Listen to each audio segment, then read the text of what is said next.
Welcome to another Demarcation Media Mega Construx review. Today we're going to be taking a look at the Pelican inbound alternate build. And there is a lot going on here. So before we get into all of this, let me show you what parts are left over, because since this is an alternate build, this does not use all of the parts. It uses a fair bit. Well, I guess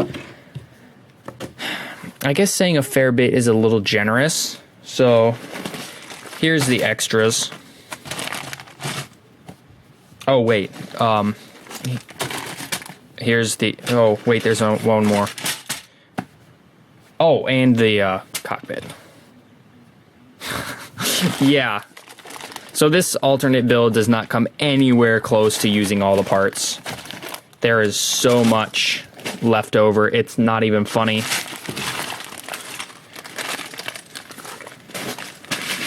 I don't know if they just really couldn't figure out more to do, or if it would have just been too expensive to continue, paying the designers to make more.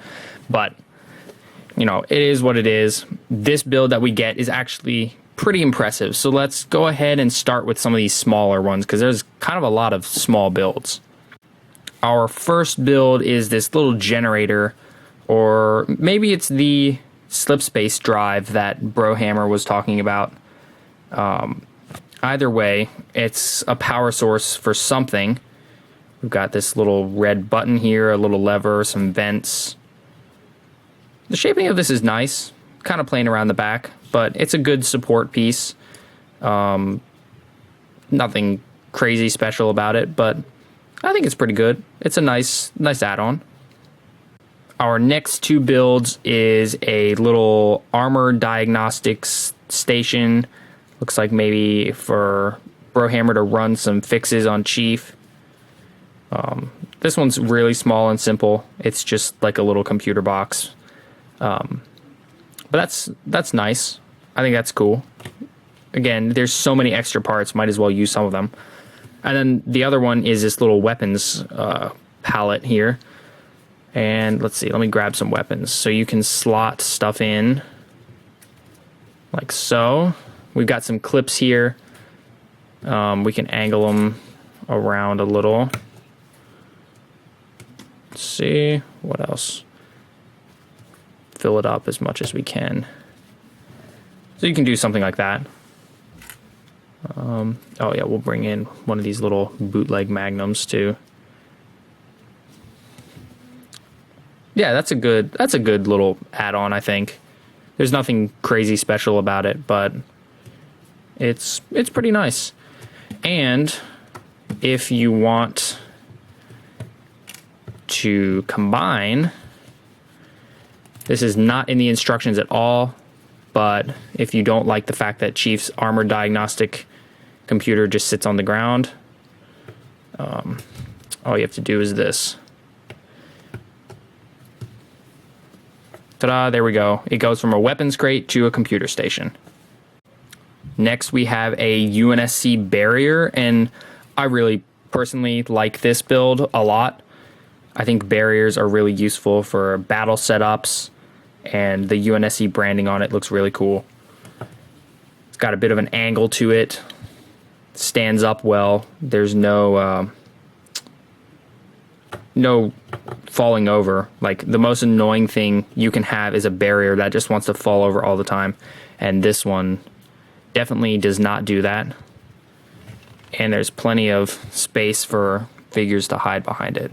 So that's really cool. I like that. That's a good use of parts. The last of our kind of little side builds is this forklift here, and a lot of work went into this. It's not a slap together build. It was a fun thing to put together. There's a lot going on with it. We've got a full control panel up there, little handles for Brohammer to hold on to, Unsc branding, obviously can drive, and we have a little forklift front so we can, pick up the weapons with it. There are studs you can stick it on, or you can just set it on there. I've seen in a couple other videos how if you overload the pallet or whatever, or if you try and put this thing on, it can't really hold it up. It's not strong enough. So that's kind of a bummer, but again, this is an alternate build, so we can't fault it too much. If this were the main build, I would be a lot more harsh. But it's the alternate build, so they really couldn't go out of their way to make this super, solid. For what it is, I think it's good. Now let's take a look at the main alternate build. And this was a good idea. Overall, there are some flaws with it, but the idea of being able to take your Pelican and turn it into a base is just really cool. And it makes sense too. Like if the Pelican were to crash, you could, take apart the metal and turn it into a kind of scrap metal base or whatever. So even like in universe, it makes sense. So let's go ahead and start on this side. And I gotta say, this is the side I like the least. This rocket launcher is weird to me. Like the little bridge sticking out, that's fine. I'm cool with that. This is what I'm not cool with. I mean, like, what is this? It's like, is this a spaceship? Is it a drone? Is it a missile? What is it? It's just kind of there. I don't know. I personally don't really like this. This is just kind of weird. Doesn't really seem to fit. I think it would have been much better if there were just some sort of anti-aircraft gun here. Because, I mean, without it, the build looks fine. So, that's kind of strange. And then, moving over, we have this really nice angle to the wall. It's not just a flat wall. It kind of comes out. We've got the grading details, UNSC branding. We've got some lights up here. Turret, so we can, defend the base. I think this entrance here looks really nice, especially how we have even more of an angle here. UNSC, kind of like archway. It kind of gives me Death Star vibes a little bit. And then, if we, look, we got little arrows pointing in, and it's also pointing up to this. And if we turn this, the door springs open. So let's spin it around. Whoa, I'm gonna wreck my studio. This thing is big. That's what it looks like from the back. The feature is a nice idea. And it's pretty simple too. It's just this little arm, move it up. Like so, drop it into place. And there's a rubber band there, and then you do that.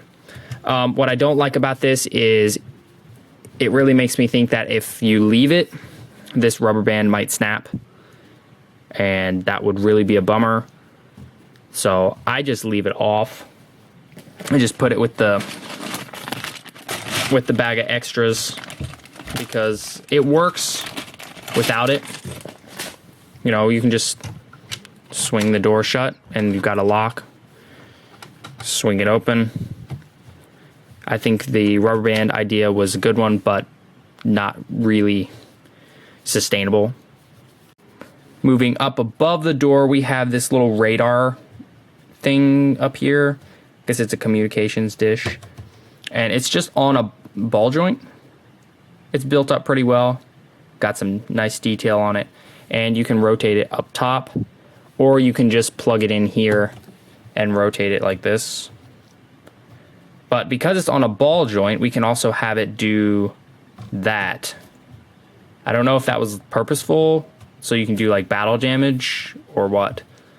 But yeah, it's a thing you can do. And it can kind of tip over on its own a little bit sometimes. Like so. It's a nice detail though. I think it would have been too plain over there without it. Then of course we have a little walkway up here. So we can get people up to defend. There's no way to get from this walkway to this walkway. I feel like maybe something could have been done there, especially because we have so many extras.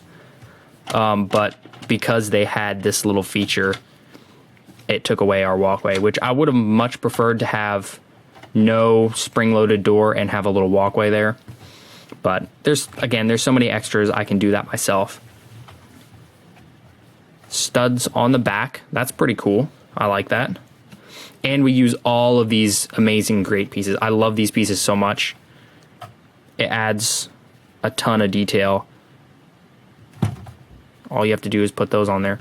And then obviously you can have as many people as you want standing up there, manning the gun, shooting over the walls, just looking.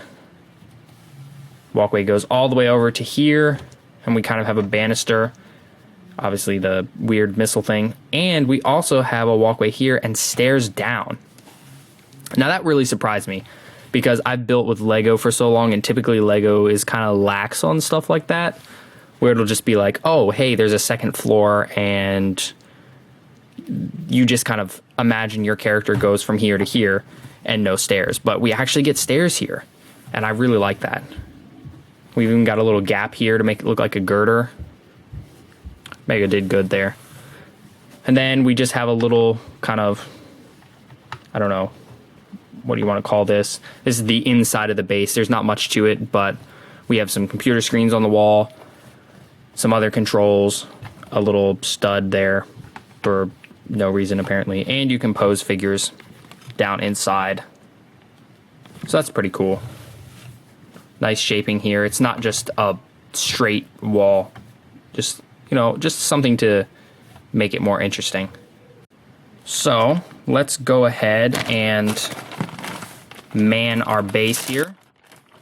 Kind of give you guys a look at what might look like with some troops on the walls.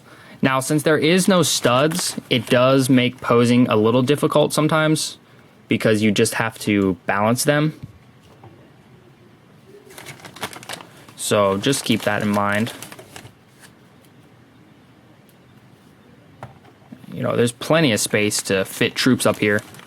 I really like that. And obviously this is just the middle section of the wall, so you can fit even more people. Just keep loading it up. Let's see, can he stand? He's not gonna wanna stand for me. We'll take him over to the studded section, because there are studs. So the figures give you a little sense of scale. That looks really good with all of them lined up on there. But let's give kind of a better feel for how big this base is. All right, so there's a mongoose. 2 mongoose. Actually, I'm curious now. I haven't tried this beforehand, but can a mongoose... Oh, man down. Banished, got him. Oh, hey, look at that. A mongoose can drive through the door. I hadn't tested that beforehand, but that is actually really cool. Huh. Well, what do you know? And then there's a warthog. Scales pretty well, I think. Obviously, a warthog is not going to fit through that door, but that's okay, because the mongooses fit. That's really cool. You know, you can set up a whole battlefield and have a UNSC base. So I think this is good. Well, there you have it. That is the Pelican inbound alternate build. And I think Mega did a good job here. I don't quite understand why they left so many extras, but with the parts they use, they did a good job. The shaping of the base, the details on it, it's all really solid, really feels like Halo. The only thing I really can complain about with this is that rocket. Like, really, what is this? What? So, with that out of the way, that looks great. I think even with that empty rack, that doesn't make sense. It looks better. So, now the question is, should you build it? Well, the Pelican is really awesome. So, doing both is nice, but that's kind of pricey. and taking the Pelican apart and building this and then building the Pelican back later, that takes a lot of time. So you just have to decide what works best for you. Obviously, this takes up less space in the Pelican, so if you happen to run out of space, you can take apart your Pelican, put this together, leave this up for a while. Or if you just want to go for it and buy 2 sets, I really don't think you'll be disappointed, because even though, you know, this doesn't use all of the pieces, you'll end up with a ton of extras you can add on to the base, add on to the Pelican. So I think buying 2 sets is definitely worth it. And then obviously you can get a bunch of Marines, load up your base, and you're good to go. So I think they did a good job here. I think this is definitely a win and one of the best alternate builds yet. Thanks so much for watching. If you enjoyed this video, please leave a like and consider subscribing, and I'll see you next time.